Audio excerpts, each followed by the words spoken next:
এইখান দিয়ে সামনে আগাইন না।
ঢাকা কুয়াকাটা মহাসড়কে যাত্রীবাহী কুয়াকাটাগামী যাত্রীবাহী বাস আপনার ইসলামী আন্দোলনের এক নেতাকে চাপা দেওয়ায় ইসলামী আন্দোলনের বিক্ষুব্ধ নেতাকর্মীরা ঢাকা কুয়াকাটা মহাসড়ক অবরোধ করে রেখেছে।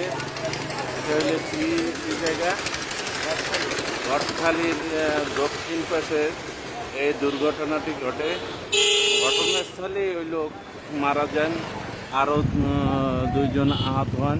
বিক্ষুব্ধ নেতাকর্মীরা ওই ঘণ্টাব্যাপী আপনার কি বলবো আপনার মহাসড়কটি অবরোধ করে রেখেছে।